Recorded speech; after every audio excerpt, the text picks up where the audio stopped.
Hi guys, it's Diane here. Welcome back to the Citrus Twist YouTube channel. Today I'm going to make a really simple layout using these 3 photos and the April add-on kit from Citrus Twist. I'm going through all of the beautiful papers in the kit and I want to just pick out a few that coordinate with the colors in my photos.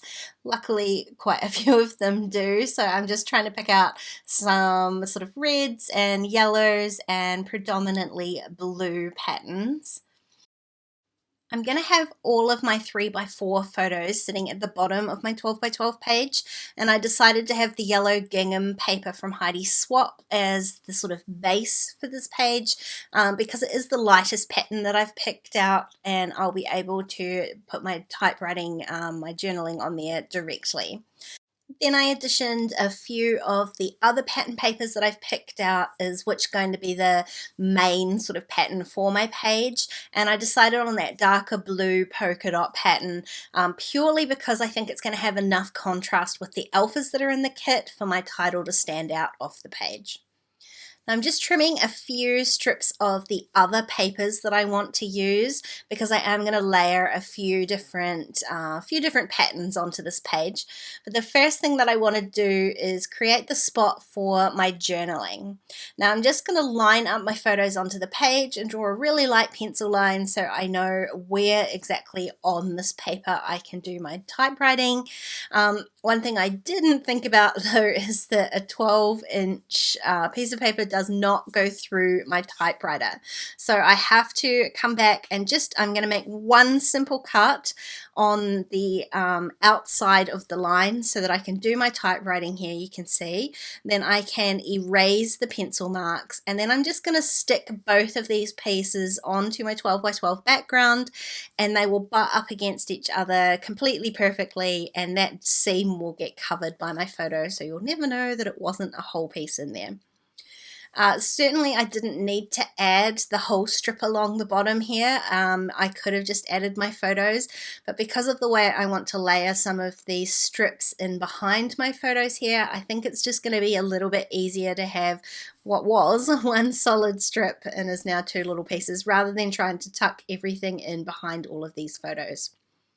So when I glued the gingham paper down onto the background, I left about 1 inch or so at the top with no adhesive, and that's going to help me sort of slot everything in behind there, and I can just go ahead and stick all of these photos directly onto that gingham paper and fully adhere them so everything is stuck down nice and securely.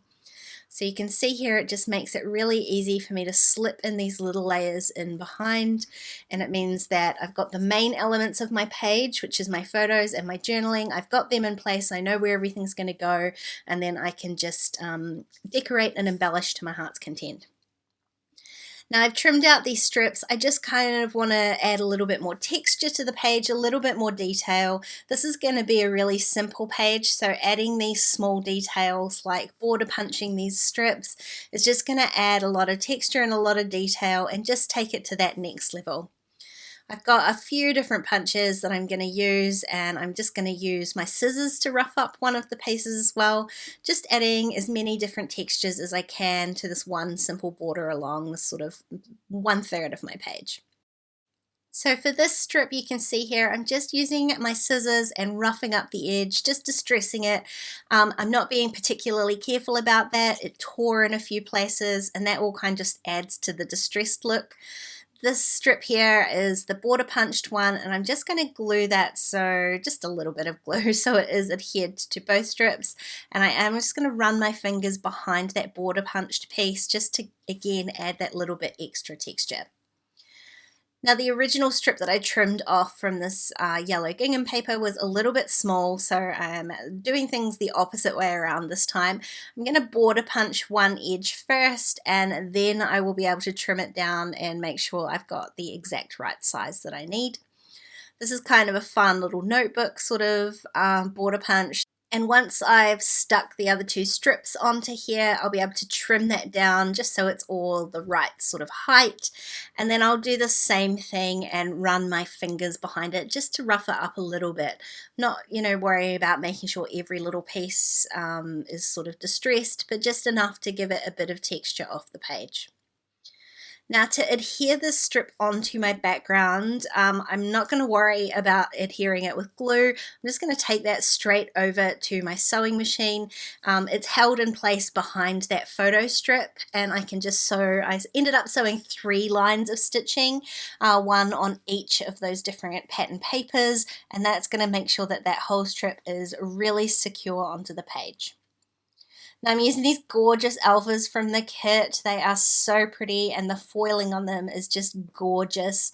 I'm going to spell out Happy Meal for my title. These photos are of my nephew Jack, and this is his first Happy Meal right before New Zealand went into lockdown. My sister and her partner decided that this was the perfect excuse for Jack to try his first Happy Meal, given that he may not have one for quite a while. So it was very cute watching him with his huge hamburger down there. The rest of this page is going to come together super simply. I am using a few of these gorgeous little puffy stickers from Magical Forest collection. And I'm going to go with my usual rule of creating 3 kind of focal points for this page. So the first one, I added that Just Be You sticker just above the photos. That's going to create a larger sort of cluster there. And then I'm adding a few stickers around my title. And my third very small point is going to be a couple of stickers on my journaling spot down the bottom there. The other thing I want to do is just add a few other bits and pieces to the little layers that I've created. They need a little bit more dimension in there, especially with those puffy stickers. So I'm going to do that by tucking in a few little die cuts from the same collection, just picking out ones that are small enough to fit into the layers but also match the color scheme that I've got on the page. I love how adding just these few extra little labels and tickets just gives a whole new dimension and adds just a few more layers into that border strip. Again, I'm going to stick with my rule of 3. So I've got one little blue ticket. I've got a little label, which I'm not actually going to use as a label. It's got a wee gold foil bow on top of it, so it's just going to be more of an embellishment. And this little perforated one here had just a gorgeous wee quote on it, so I'm going to stick that in here, making sure you can see all of those words nicely. Now, because I hadn't actually sort of glued anything down too much, it's really easy to just tuck all these little pieces under those layers, just adding a tiny bit of adhesive, making sure everything is stuck down nice and securely, and that is my layout all done. On screen now are a few detail shots of this really simple layout, and don't forget to head over to the Citrus Twist shop and pick yourself up this add-on. It is absolutely gorgeous. Thanks for watching, and we'll see you again really soon. Bye.